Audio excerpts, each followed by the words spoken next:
नमस्कार दोस्तों। यूपीएससी के जीएस के पेपर हो चुके हैं और आने वाले संडे को आपका ऑप्शनल का पेपर है। बताने की ज़रूरत नहीं है कि हिंदी साहित्य एक बहुत ही स्कोरिंग सब्जेक्ट है। लेकिन हाँ, आपकी कितनी भी अच्छी तैयारी हो, आपने कितने भी टेस्ट सीरीज़ दिए हों, पर यदि एग्ज़ाम हॉल में आप चीज़ों को अच्छा मैनेज नहीं कर पाएँगे, तो आपको इसका भारी नुकसान उठाना पड़ सकता है। तो चलिए एग्ज़ाम हॉल में हमारी क्या स्ट्रेटजी और टाइम मैनेजमेंट के लिए क्या होना चाहिए, इसके बारे में हम थोड़ा-सा एक ओवरव्यू लेते हैं। सबसे पहले तो पेपर मिलते ही आप एक बार उसको स्कैन कर लीजिएगा कि हाँ, पेपर में क्या है। आपको पता है कि पहला और 5वां क्वेश्चन तो कंपल्सरी है, तो उसपे ज़्यादा दिमाग नहीं लगाना है।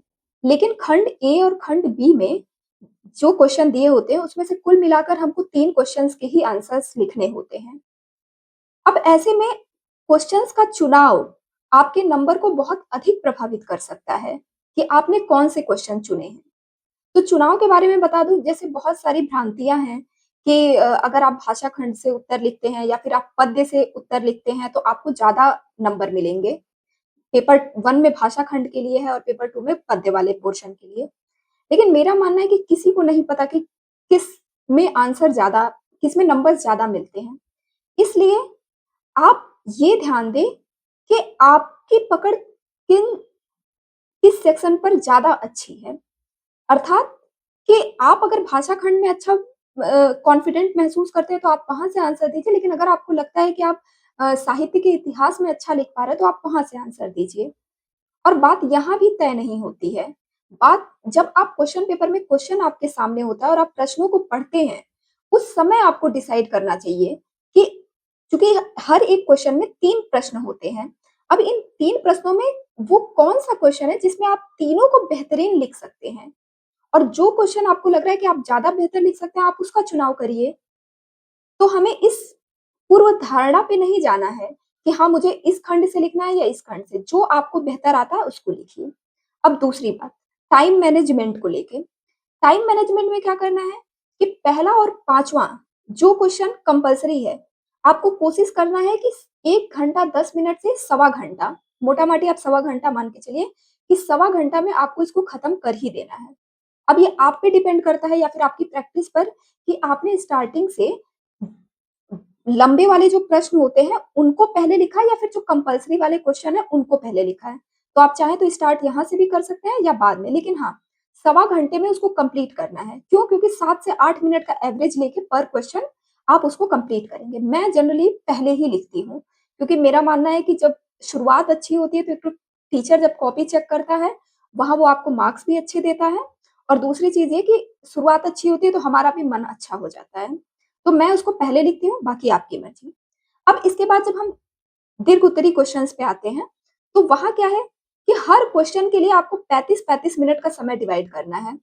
35-35 मिनट से क्या फ़ायदा होगा कि जैसे मान लीजिए कि क्वेश्चन नंबर 2 में 3 क्वेश्चन है आपके, एक 15 नंबर 10 नहीं 20 नंबर, 15 नंबर, 15 नंबर ऐसे क्वेश्चन हैं। अब उस 35 में आप 15 मिनट में लिखेंगे 20 नंबर वाला क्वेश्चन, 10 मिनट में 15 नंबर, 10 मिनट में 15 नंबर।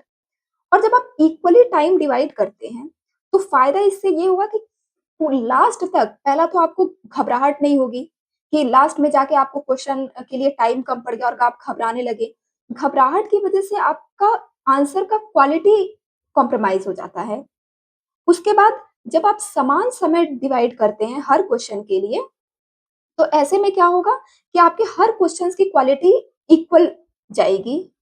नहीं तो फिर होगा यही कि एक क्वेश्चन तो आप बहुत बेहतरीन लिख रहे हैं और दूसरा इतना खराब हो जाएगा या आपने उसमें टाइम इतना कम दिया है कि उसको आप कंप्लीट नहीं कर पाए, इससे आपके मार्क्स कम हो जाएँगे।